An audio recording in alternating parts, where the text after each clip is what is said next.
Un saludo a todos los que me miran por acá. Mi nombre es Axel Iturriaga y el día de hoy decidí hacer un breve discurso acerca de la educación y el problema que significan los sindicatos dentro de la misma. Y es que incansables son los argumentos que defienden la idea de que solo a través de la educación podremos tener una sociedad preparada, es decir, una sociedad capaz de criticar, de proponer y de establecerse metas, las cuales derivarán en un desarrollo social, cultural, político y, ¿por qué no?, hasta económico. Pero ¿cómo lograr esto cuando en México la educación está tan dañada? Yo no quiero limitarme a decir que la educación únicamente se adquiere dentro del aula. La educación se adquiere a lo largo de la vida, en la familia y en muchas otras cosas más, pero no podemos dejar de lado que la educación que se imparte en el aula es un punto elemental dentro del desarrollo de una sociedad preparada.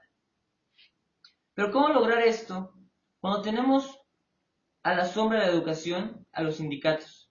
Sindicatos que lo único que hacen es mantener, limitar y estancar el desarrollo de la educación o del sistema educativo de México. ¿Por qué digo esto? En México, el presupuesto de la Federación en el año 2015 le asignó un total de 699 mil millones de pesos a la educación, además de una suma de 100 mil millones de pesos para solidificar la reforma educativa. Esto quiere decir que en total tenemos 799 mil millones de pesos destinados a la educación para este año 2015. Pero ¿cuál es el problema? La cantidad es exorbitante y pareciera positivo, pero el problema es que el 93.3% de estos recursos se pierden entre sueldos y salarios de maestros y administrativos, dejando únicamente el resto para los estudiantes.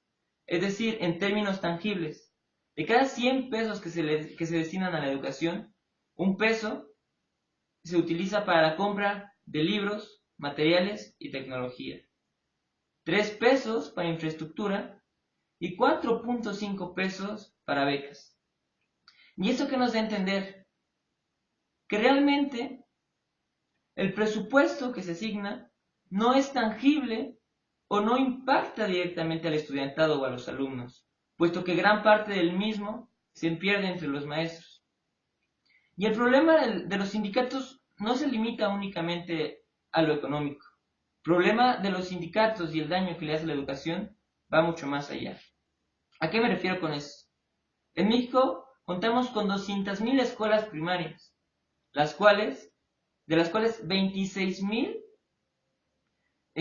se van a paro por lo menos una vez al mes por culpa de los sindicatos.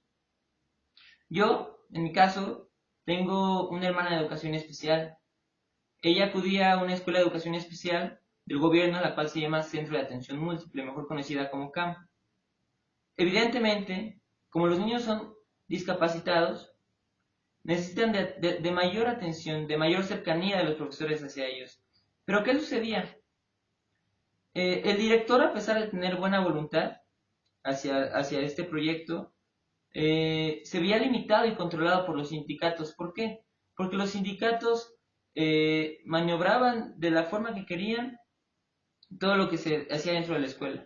Por ejemplo, era evidente que la escuela necesitaba instalaciones limpias y de mucha higiene por las mismas circunstancias de los niños. Pero ¿qué teníamos en la escuela a la que acudía mi hermana? La muchacha de intendencia tenía permiso de llegar 2 horas antes después de todo, es decir, las clases empezaban a las 7 y ella entraba hasta las 9. O en ocasiones, los maestros tenían que asistir a juntas sindicales o a mítines que tenían que ir obligadamente por el sindicato, dejando a los niños solos. Si nos damos cuenta, los sindicatos que surgieron como una idea de darle un respaldo a los maestros y que de esta manera los maestros pudieran desenvolverse de mejor manera dentro del medio, terminaron por convertir, y de esa manera impactar en los alumnos, terminaron por convertirse en un órgano de poder, si lo podemos llamar así. Lo único que hace es permitir a los maestros que estos dejen al lado sus responsabilidades básicas dentro del sistema laboral, como lo es cumplir con un horario, llegar a cierta hora, salir a cierta hora y cumplir con sus actividades regulares. Pero el problema no es solo en los sindicatos. El problema es que podríamos tener la mejor constitución del mundo, el mejor presidente, el mejor régimen político, las instituciones más firmes del mundo. Pero esto de nada va a servir si no tenemos una sociedad crítica, una sociedad consciente y una sociedad civilizada que sepa aprovechar este tipo de plataformas para el desarrollo social, que no vea estas plataformas únicamente para aprovechar hacia sí mismo, es decir, que no vea esto para fines individuales, sino para fines sociales. Solo a través de este tipo de sociedad lograremos tener un mejor México y un México más desarrollado. Esto es todo, muchas gracias.